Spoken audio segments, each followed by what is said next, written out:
Hello, welcome to Matt Loves Eurovision.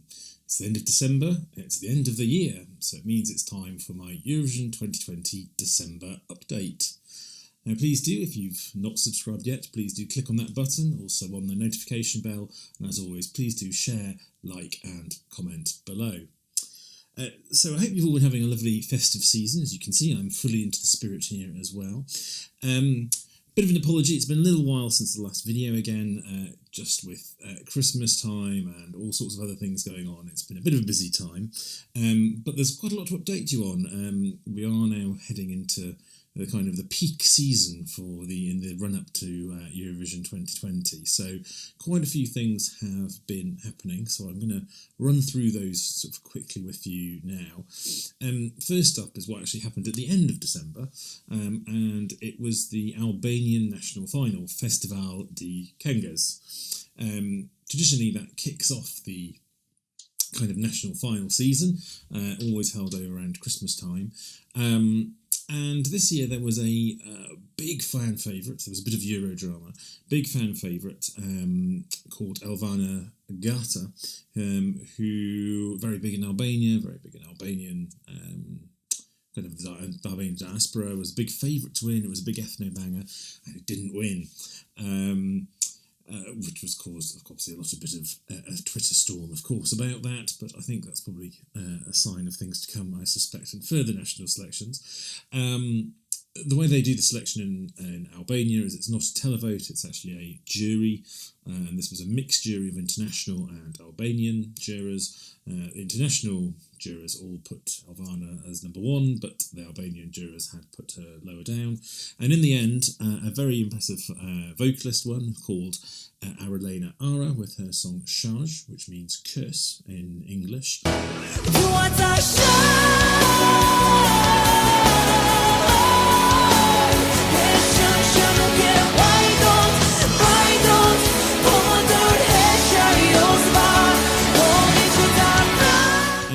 It's actually in the sort of vein of many Albanian winners or Albanian entries in the past. Big, strong, powerful female power ballad.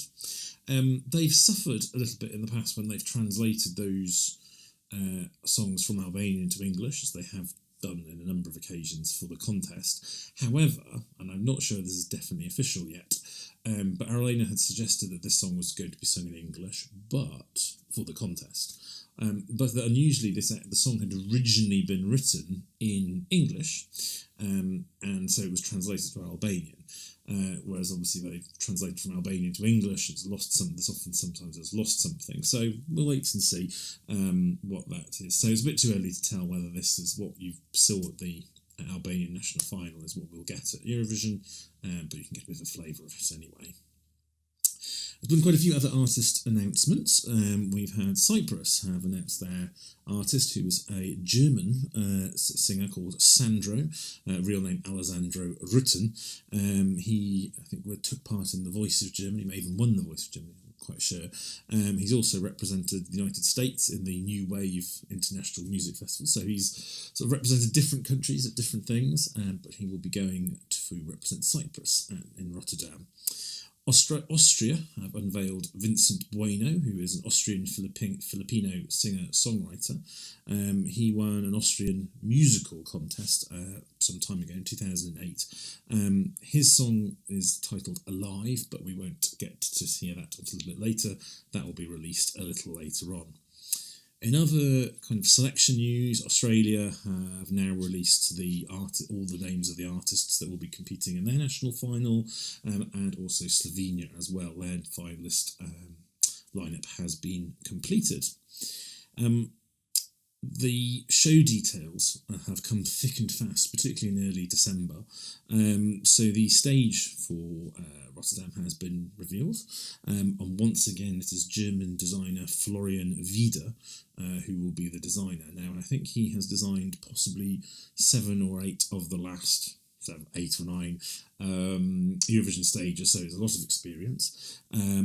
The big change that's coming is that the green room is returning to the main arena, although that may mean a little less space for the actual kind of spectators. The presenters have been announced, so there will be 3 presenters this time. Chantal Jansen, who is a Dutch actress and singer and TV presenter. Jan Smit, who is a singer, a actor, a TV presenter, host, and slightly incongruously, he's a football director as well. He is actually a member of the Dutch group The Toppers. Now, The Toppers are very popular in the Netherlands. They did actually represent Netherlands in 2009 for Eurovision, but that was a long time before Jan was a member of the band. He only joined in the last couple of years, so he doesn't quite have that Eurovision connection. But the third presenter most definitely does have a Eurovision connection, because it's Edzilia Rombley, who is twice a Eurovision entrant for the Netherlands, best known for her 1998 entry, which is Hemel and Aarde, which is probably my favourite Dutch entry of all time, and it finished 4th in that year. So great to see her, back and being able to host for their country. Tickets have gone on sale. The first wave sold out within about nanoseconds. The next wave will be on sale at the end of January. I won't be joining the throngs in Rotterdam, I'm afraid. Myself and my friends, although we had the opportunity to buy the OGA packages through the OGA fan club, and we're fortunate to be able to do that, but it was just proved too expensive for us this time. But we'll be enjoying watching the show from London, as we did last year as well. Coming up in January, there's quite a lot happening, although there aren't actually any national finals happening in January. So with no France and no Spain and no UK, who tend to have their national finals in January, none of them are taking place this year. But we do have the start of some of the heats and semi-finals with Norway and Lithuania starting. We also have further kind of artist lineups revealed, so the Czech Republic and Finland, and there may be some unexpected announcements will happen in January as well. We've got the Georgian Idol is taking place on New Year's Eve, and Georgian Idol will provide the artist for Georgia, but not necessarily the song. So I can't guarantee that we'll have another artist-song combo by the next time I do an update. And finally, at the end of January, something to watch out for is the semi-final allocation draw. If you're a bit of a Eurovision nerd like me, I do enjoy watching this because it's drawing all the different countries into the relevant pots for the 2 semi-finals. So that's it from me for December, and that's me from 2019. I'll be back very soon with more updates, also top 5s through January and the coming months in the run-up to Rotterdam 2020. But in the meantime, I wish you a very happy new year, and we'll see you again soon.